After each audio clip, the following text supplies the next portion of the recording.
معروف قانون دان و مصنف ڈاکٹر رئیس ایم مشتاق ایڈوکیٹ نے کہا ہے کہ علامہ ڈاکٹر طاہر القادری نے اپنے لاہور کے جلسے میں بعد ازاں لانگ مارچ اور دھرنے کے دوران جو بھی باتیں کہیں وہ پاکستان کے عوام کی دلوں کی آواز ہیں۔ آپ کو ایک چیز صاف بتا دوں کہ شخصیات کو چھوڑ کر دیکھا جائے کہ ہمارا مرض کیا ہے اور اس کا علاج کون کر سکتا ہے۔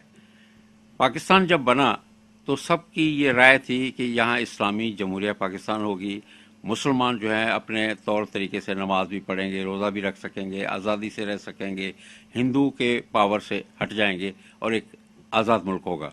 لیکن بدقسمتی سے 65 سال گزرنے کے باوجود آج تک کوئی پاکستانی قوم نہیں بنے۔ ایران میں اگر آپ جائیں گے تو لوگوں سے پوچھیں گے آپ کون ہو، کہے گا جی ایرانی ہیں۔ انگریزوں سے پوچھیں گے وہ کہیں گے جی ہم انگریز ہیں۔ امریکن سے پوچھیں گے امریکن ہیں۔ پاکستان میں جائیں گے کوئی سندھی ہے، کوئی پنجابی ہے، کوئی مہاجر ہے، کوئی بلوچ ہے۔ آج تک ہم لوگ ایک قوم پاکستانی نہیں بنے، جو سب سے بڑی پرابلم یہ ہے۔ دوسری یہ ہوئی کہ جو ہمارے بزرگ لیڈرز تھے، قائد اعظم تھے، مرحوم لیاقت علی خان تھے، سردار عبدالرب نشر تھے، وہ بڑی جلدی چلے گئے، پاکستان فوت ہو گئے۔ اور جو نئی جنریشن آئی ان کو قطعی کوئی تجربہ نہیں تھا کہ ملک کو کیسے چلایا جاتا ہے۔ وہ زمیندار تھے، پیر تھے، سادات تھے، گدی نشین تھے۔ انہوں نے پاکستان کو اس طرح سے چلانا چاہیا جس طرح سے وہ اپنی زمینیں یا جاگیروں کو سنبھالتے تھے اپنے لوگوں سے۔ یہ پہلی دفعہ طاہر القادری صاحب نے ایسی کوئی بات نہیں کی، اس سے پہلے بھی بہت سارے لوگوں نے یہ باتیں کی ہیں۔ اور میں تو یہ کہوں گا کہ اگر میں نے جو کتاب لکھی ہے پاسورڈ ٹو پراسپیرٹی، اس کو اگر پڑھ لیا جائے اور اس پہ عمل کیا جائے تو کسی ایجوٹیشن کی ضرورت نہیں تھی، کسی جلوس کی ضرورت نہیں تھی، کسی دھرنے کی ضرورت نہیں تھی۔ ہم اگر اپنے قانونوں کو اپنی زبان میں، جو لوکل زبان ہے، اس میں ترجمہ کر دیں تو بہت سارے مسائل حل ہو جاتے ہیں۔ مثال کے طور پہ کانسٹیٹیوشن میں علامہ طاہر القادری صاحب اور 10 وزراء میں یہ فیصلہ ہوا کہ آرٹیکل 62 اور 63 آف کانسٹیٹیوشن جو ہے اس پہ عمل کیا جائے۔ میں آپ کی دھیان اس طرف دلانا چاہتا ہوں کہ آرٹیکل 62 اور 63 of the constitution of Pakistan میں ہے کیا، کیونکہ اگر ہمارے عوام کو یہ پتہ چل جائے تو یہ جو بھی آج تک ایم این اے اور ایم پی حضرات ہوئے ہیں ان میں سے ایک بھی نہیں ہوتا، کیونکہ یہ قانون اس میں بالکل کلیئر ہے۔ اور اس پہ انفارچونیٹلی نہ کسی سیاسی پارٹی نے عمل کیا، انہوں نے اپنے کینڈیڈیٹس اس کانسٹیٹیوشن کے حساب سے نہیں بھیجے، انہوں نے جو بھی ان کے خوش آمدی تھے، پیسے والے تھے، ان کو لے آئے جھوٹ سچ بول کر۔ نہ ہی الیکشن کمیشن میں اتنی ہمت تھی کہ ان کے پیپرز کو اسکروٹنائز کرتے، دیکھتے، اور جو صحیح بندے ہوتے آرٹیکل 62 اور 63 کی ٹیسٹ پہ پورے اترتے ان کو رکھتے، دوسروں کے فارم ریجیکٹ کر دیتے، تو آج ہمارے پاس یہ مصیبت نہیں ہوتی۔ آرٹیکل 62 میں یہ صاف لکھا ہوا ہے کہ اب کینڈیڈیٹ کون ہو سکتا ہے۔ He is of a good character and is not commonly known as one who violates Islamic injunctions۔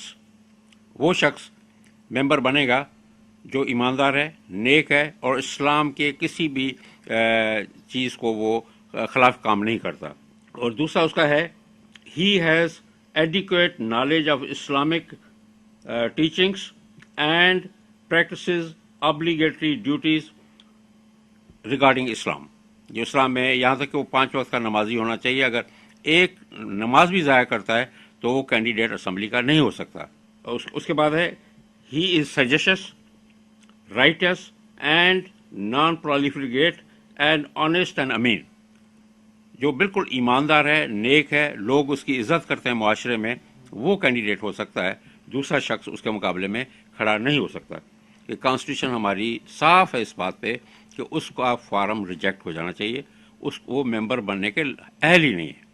اگر اس پہ، اور یہ علامہ طاہر القادری نے بھی صرف یاد دہانی کرائی ہے کہ جی آرٹیکل 62 اور 63 کریں۔ ان کی وجہ سے ایک چیز بہت اچھی ہوئی ہے کہ 10 وزراء نے اور پرائم منسٹر نے یہ بات قبول کی ہے کہ الیکشن کمیشن کو ہم 1 ماہ دیں گے کہ وہ پراپرلی ایک کا نامینیشن پیپر اسکروٹنائز کریں۔ اس میں ڈبل ڈیوٹی ہو جاتی ہے۔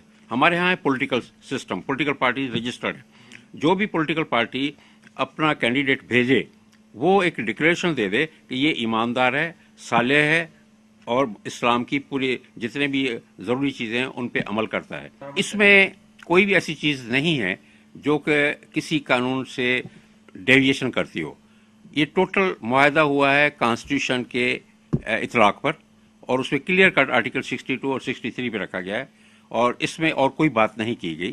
وہاں جو آپ نے دیکھا ہوگا کہ لوگ اکٹھے ہوئے، لاکھوں کی تعداد میں آئے، 23 دسمبر کو سنا انہوں نے علامہ صاحب کو، پھر علامہ صاحب نے یہ اعلان کیا کہ ہم لے کے جائیں گے، یہ مارچ جائے گا ڈیموکریسی مارچ وہاں ڈی چوک تک، اور ہمارا کوئی بندہ کوئی پتھر نہیں اٹھائے گا، کوئی لاٹھی نہیں مارے گا، کوئی چیز نہ ٹوٹی نہ پھوٹی۔ وہ اسی طرح ڈسپلن بیٹر ہے، کیوں کہ لوگ پریشان ہیں۔ وہ جو بھی نیا حاکم پاکستان میں آیا ہے وقت بہ وقت، انہوں نے سب کو ویلکم کیا ہے کہ جی یہ وہ گئے ہیں، یہ آ گیا ہے، اللہ کرے یہ کچھ کرے، لیکن 2-4 سال میں وہ اپنی 6 مہینے تو تقریریں بڑی اچھی کرتے ہیں، اس کے بعد اپنی عیاشیوں میں پڑے جاتے ہیں۔ کسی غریب سفید پوش کے لیے کوئی کام کسی بھی سیاسی پارٹی یا سیاسی لیڈر نے آج تک پاکستان میں نہیں کیا۔